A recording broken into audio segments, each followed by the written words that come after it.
안녕하세요.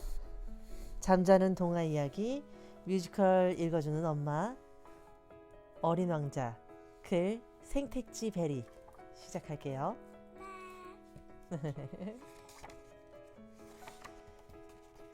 6살 때 나는 처음으로 그림을 그렸어요. 커다란 보아뱀이 코끼리를 통째로 집어삼킨 채 천천히 소화시키는 그림책이었지요. 그런데 어른들은 내 그림을 알아보지 못했어요.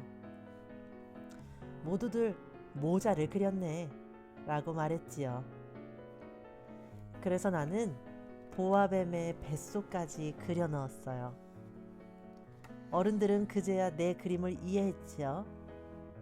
크게 실망한 나는 화가의 꿈을 포기하고 다시는 그림을 그리지 않았어요. 대신 비행기 조종사가 되어 온 세상을 여행했지요. 6년 전 나는 비행기가 고장나서 사막 한가운데에 내려앉은 적이 있었어요. 비행기를 고치다가 잠든 내게 한 아이가 나타나 말했어요. 저기 양 한 마리만 그려주세요. 나는 양을 그려주었지만 아이는 까다롭게도 계속 다른 양을 그려달라고 졸랐어요. 귀찮아진 나는 네모난 상자를 대충 그렸어요. 자, 네가 원하는 양은 이 상자 속에 있어. 그랬더니 아이가 활짝 웃지 뭐예요? 바로 이거예요. 쉿! 양이 잠들었네요. 이렇게 해서 나는 어린 왕자를 알게 되었어요. 어린 왕자가 살던 곳은 머나먼 우주에 있는 아주 작은 별이었어요. 그 별에는 조그마한 화산 3개가 있고 바오밥 나무 씨앗이 널려 있다고 했지요. 바오밥 나무같이 큰 나무는 많이 자라기 전에 얼른 뽑아 주어야 해요. 그냥 두면 커다란 나무 뿌리가 땅 속으로 파고 들어가서 별의 구멍이 뻥 뚫리게 되거든요. 그래서 어린 왕자는 작은 바오밥 나무를 먹어 치울 양이 필요했던 거예요. 나흘째 되는 날 아침, 어린 왕자가 이렇게 말했어요. 아저씨, 해 지는 걸 보러 가요. 그럼 해가 질 때까지 기다려야 해. 참, 여기는 우리 별이 아니지? 우리 별에서는 해 지는 것을 본 다음 의자를 몇 발짝만 뒤로 물리면 해 지는 것을 또 볼 수 있거든요. 어떤 날은 해 지는 걸 44번이나 본 적도 있어요. 잠시 후 어린 왕자는 다시 말을 이었어요. 슬플 때면 해지는 풍경이 참 좋아져요. 44번이나 본 날은 그렇게 슬펐던 거니? 어린 왕자는 아무 대답이 없었지요. 나는 어린 왕자와 이야기를 나누다가 어린 왕자의 별에 아름다운 꽃 한 송이가 있다는 것을 알게 되었어요. 어디선가 날아온 씨앗이 싹을 틔운 것이었지요. 그런데 꽃은 늘 투덜거렸어요. 아, 목말라. 아침하면 또 언제 주는 거지? 어린 왕자는 얼른 물을 길어다가 꽃에 물을 뿌려 주었어요. 그랬더니 꽃은 또 이렇게 말했어요. 이번엔 너무 추워. 나는 바람이 싫단 말이야. 어린 왕자가 꽃에게 유리 덮개를 씌워주어도 아무런 소용이 없었지요. 꽃은 이런저런 이유로 계속 투덜댔거든요. 지쳐버린 어린 왕자는 결국 별을 떠나기로 했어요. 별을 떠나는 날 아침, 어린 왕자는 화산들을 깨끗이 청소하고 바오밥 나무의 싹들도 모두 뽑아냈어요. 마지막으로 꽃에 물을 주고 유리 덮개를 씌워주는데 꽃이 고개를 저었어요. 곱게는 필요 없어. 사실은 너를 좋아했어. 그런데 내 마음을 표현할 줄 몰라서 투덜댔던 거야. 꽃은 눈물을 글썽이며 작별 인사를 했어요. 잘 가. 어디에서는 포기해야 돼. 어린 왕자도 작별 인사를 했지요. 안녕, 잘 지내. 어린 왕자는 주변의 별들을 하나씩 찾아가 보았어요. 첫 번째 별에는 명령하기를 좋아하는 왕이 살고 있었어요. 왕은 모든 사람이 자기 신하라고 여겨서 누구든 자신의 명령을 따라야 한다고 생각했지요. 어린 왕자가 왕에게 말했어요. 여기에서는 제가 할 일이 없군요. 저는 이만 떠나야겠어요. 내 명령 없이는 안 된다. 그럼 제게 떠나라는 명령을 내리시면 어떨까요? 그럼 너를 짐의 대사로 임명하노니 다른 별로 떠나도록 하라. 왕은 잔뜩 위험 있는 표정을 지었어요. 두 번째 별에는 자기가 세상에서 가장 잘난 줄 아는 사람이 살고 있었어요. 안녕하세요. 이상한 모자를 쓰고 계시네요. 아하! 이 모자는 나를 칭찬하는 사람에게 인사를 하기 위한 거란다. 박수를 한번 쳐보렴. 어린 왕자가 박수를 치자 그 사람은 모자를 벗어 올리며 정중하게 인사를 했어요. 내가 이 별에서 가장 잘생기고 가장 멋지고 가장 부자이며 가장 똑똑하다고 말해주지 않겠니? 하지만 이 별에는 아저씨 혼자뿐이잖아요. 어린 왕자는 어른들은 참 이상해 라고 생각하며 별을 떠났어요.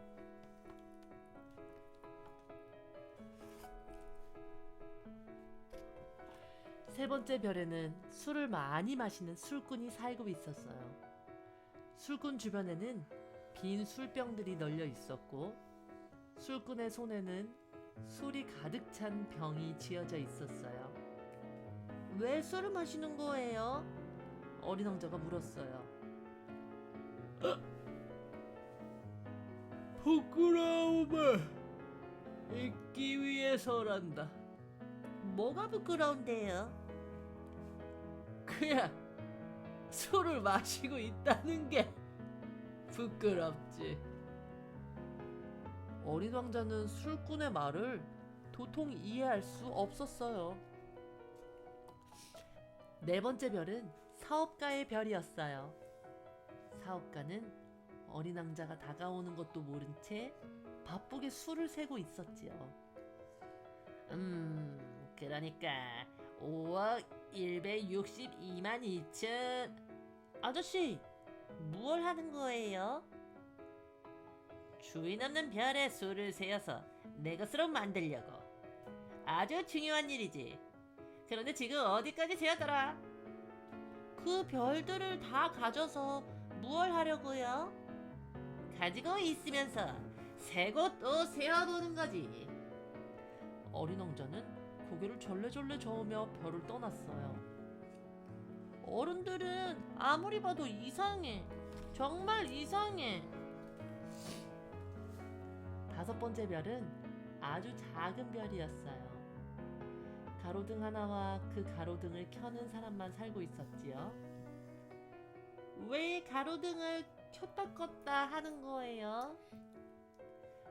나는 저녁에 불을 켰다가 아침에 끄는 일을 한단다. 그런데 이 별은 아주 작아서 1분에 한 바퀴씩 돌지. 더불어 낮과 밤도 1분마다 바뀌기 때문에 쉬지도 못하고 불을 켰다 껐다 할 수밖에 없단다. 어린 왕자는 별을 떠나면서 생각했어요. 그래도 저 사람은 전에 만났던 사람들보다 훌륭해. 자기 자신을 위해서가 아니라 자신이 맡은 일을 위해서 애쓰고 있으니까. 그래 말이야. 여섯 번째 별에는 나이 많은 지리학자가 살았어요. 지리학자는 아주 커다란 책을 펼쳐놓고 무엇인가 열심히 쓰고 있었지요. 뭘 그렇게 열심히 쓰고 계신 거예요?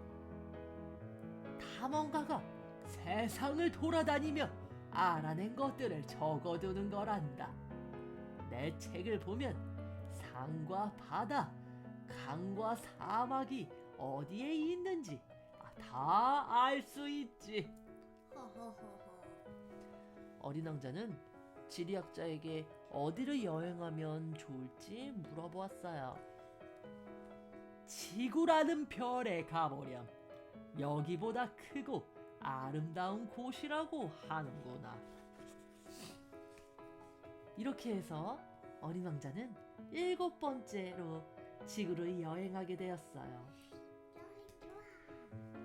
지구는 어디서나 볼 수 있는 흔한 별이 아니었어요. 지구에는 111명의 왕과 7,000명의 지리학자, 90만 명의 사업가, 750만 명의 술꾼, 3억 1,000만 명의 잘난 척하는 사람들이 살고 있지요. 전기가 발명되기 전까지 가로등을 켜는 사람이 46만 2,511명이나 있었다니 지구가 얼마나 큰 별인지 알 수 있겠지요?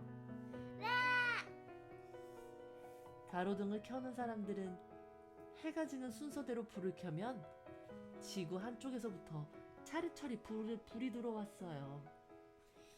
멀리서 이 모습을 바라보면 정말 멋졌지요. 선생님, 그리고 지구에는 나라도 많아서 사람들도 무지무지하게 많아요. 맞아. 어린 왕자는 지구의 사막에 도착했어요. 그곳에서 맨 처음으로 노란 뱀을 만났죠. 안녕? 나는 멀리 있는 별에서 왔어. 여기는 어디니? 아니야. 여기는 지구의 아프리카야. 그런데 너는 손가락처럼 가느다랗게 생겼구나. 그러자 뱀은 어린 왕자의 발목을 슬며시 감으며 말했어요. 하지만 나는 힘이 아주 세단다. 내가 한번 물면 누구든 자식이가 왔던 곳으로 돌아가게 돼. 너도 내 별로 돌아가고 싶으면 언제든지 말하렴. 내가 도와줄게. 어린 왕자는 사막을 가로질러 가다가 꽃 한 송이를 만났어요. 그 꽃은 꽃잎이 달랑 3장뿐인 초라한 꽃이었어요. 안녕? 어디로 가면 사람들을 만날 수 있니? 어린 왕자가 묻자 꽃이 대답했어요. 글쎄, 나도 몇 년 전에 딱 한 번 봤을 뿐인걸? 어린 왕자는 꽃과 헤어져 높은 산에 올라갔어요. 높은 곳에 올라가면 사람들을 볼 수 있을 거야. 하지만 보이는 것이라곤 뾰족뾰족한 바위산들 뿐이었지요. 모래 언덕을 넘어 한참을 걷던 어린 왕자는 장미꽃이 5,000송이나 피어있는 정원에 도착했어요. 장미꽃은 별에 두고 온 꽃과 꼭 닮은 모습이었지요. 너희는 누구니? 우리는 장미꽃이야. 어린 왕자는 갑자기 슬퍼졌어요. 이 세상에 나 같은 꽃은 어디에도 없어. 어린 왕자의 꽃은 늘 이렇게 말해왔었거든요. 내가 세상에 단 하나밖에 없는 꽃을 가졌다고 생각했는데 알고 보니 평범한 장미꽃이었어.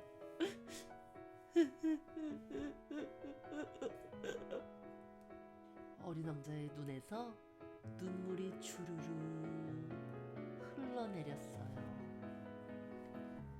바로 그때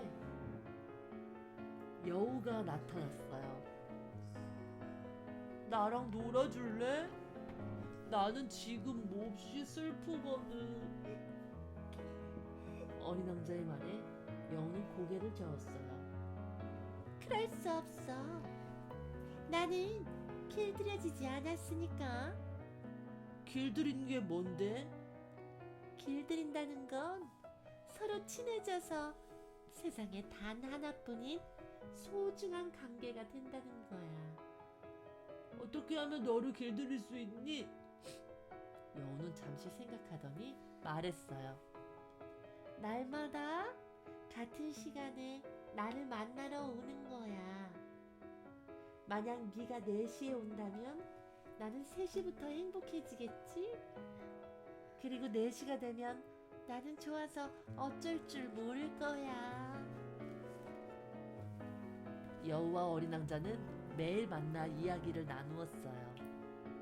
어린 왕자가 떠날 때가 되자 여우는 눈물을 글썽였죠. 너와 헤어진다니 몹시 슬퍼. 우리는 서로에게 길들여진 거야. 어린 왕자는 그때 깨달았어요. 별에 두고 온 꽃과 자신도 서로에게 길들여졌다는 것을요. 내 꽃은 그 어떤 장미보다 특별해. 내가 직접 물을 주고 유리덮개도 씌워주고 다치지 않게 벌레들을 잡아준 꽃이니까. 그래서 그 꽃은 수많은 꽃들 중 하나가 아니라 세상에 단 하나뿐인 나만의 소중한 꽃이야. 비행기가 고장난 지 8일째 되는 날이었어요. 나는 어린 왕자의 이야기를 들으면서 마지막 남은 물 한 방울을 마셔버렸어요. 그래서 우리는 함께 우물을 찾아 나섰어요. 걷다 보니 어느새 사막에는 짙은 어둠이 내려앉았고 별들이 하나둘 반짝이기 시작했지요. 별이 아름다운 건 보이지 않는 꽃 한 송이 때문이에요. 사막이 아름다운 건 어디엔가 우물이 있기 때문이고요.